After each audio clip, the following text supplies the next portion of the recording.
Why should Americans care about the ongoing political turmoil and violence in Pakistan right now? Well, it's the fifth biggest country in the world. It's got nuclear weapons. It was one of the front lines in the so-called war on terror, and it's currently considered by our government to be a major non-NATO ally. And yet ever since Imran Khan, the legendary Pakistani cricketer turned populist politician, was ejected from the Prime Minister's office last year in a very controversial parliamentary vote of no confidence, that country has been in the midst of an historic political and economic crisis. Khan, who remains hugely popular inside of Pakistan, has had more than 100 criminal cases thrown at him, from corruption to terrorism to blasphemy. And there has also been a vicious crackdown against members of his own political party. Khan's violent arrest outside a courthouse in May, later deemed by Pakistan's Supreme Court to be illegal, led to mass protests, to violence and death across the country.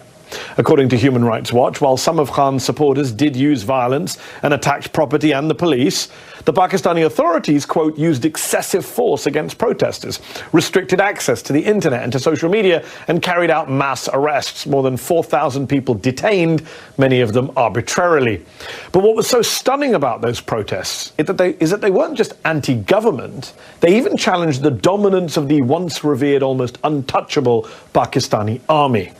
See, that country of more than 250 million people, which has long aspired to be a functioning democracy, has been ruled, directly or indirectly, by the military for most of its 75 years of independence. Currently, the Pakistani military has banned any mention of Imran Khan's name on air. Prominent journalists have just disappeared. Even Pakistani-American fashion designer Khatija Shah has been detained for taking part in the protests.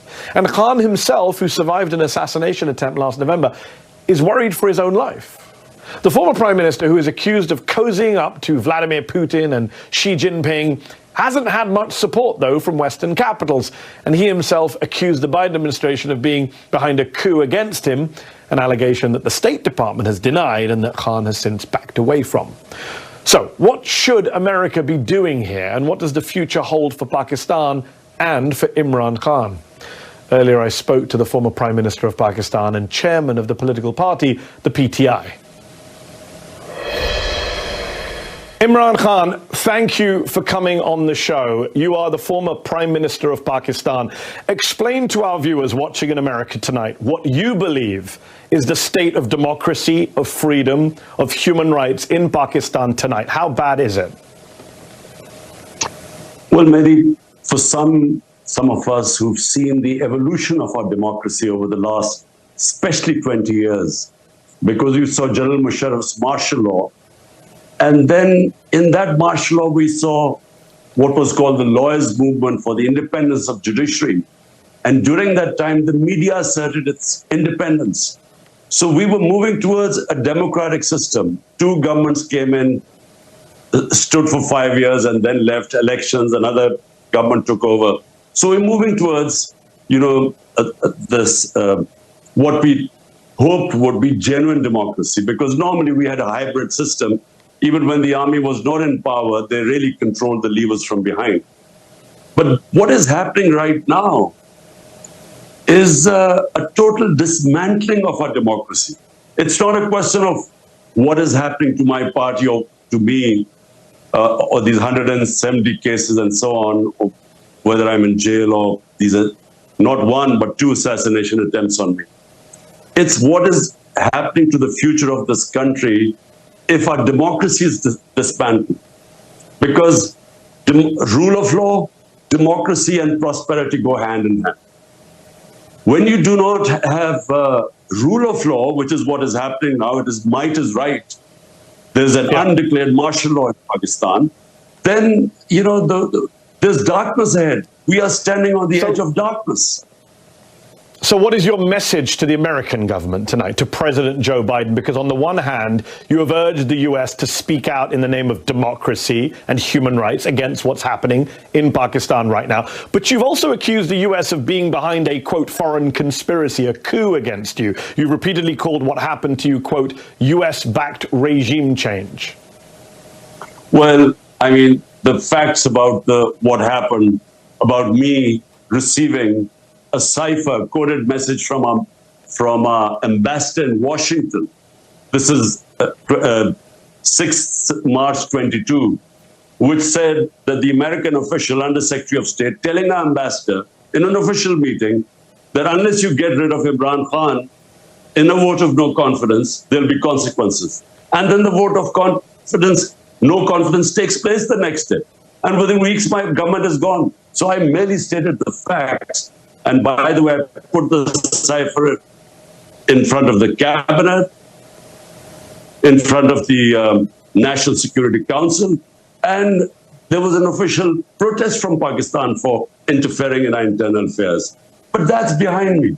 Look, all I want the US to do is their professed aims of so-called Western values of democracy, rule of law, human rights. They shouldn't worry about what is happening to me. They should worry about 250 million people. The whole democratic structure is being wound up. And we, as I said, we have an undeclared martial law. Surely, this is not what the Western countries should want. I mean, they should just speak out against it.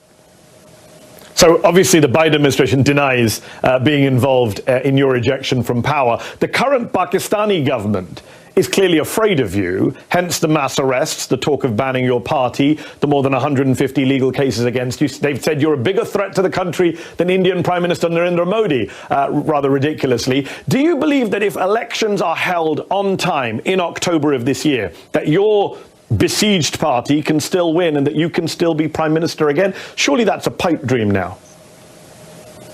Look, since I've been ousted, out of the 37 by-elections held, 30 have been swept by my party, despite the total support of the establishment to these 12-party coalition. So clearly they are scared. This whole thing, which happened to us after 9th May, when I was abducted from within the High Court, abduction, and the way that they abducted me as if I was some terrorist. So the reaction to that was used as a way of just clamping down, crack down on my party. We equated to what Hitler did after the 1933 burning of the German parliament. He cracked down on the communists and wiped them out. This is what's happening now. How could a few cases of arson be made a reason for 10,000 of our workers in jail? And every day people are being put in. My entire leadership is in jail. The only way the leadership can come out of jail if they renounce being part of my party. So it's never happened in this country before. Women have never been put in jail. The entire media has been muzzled.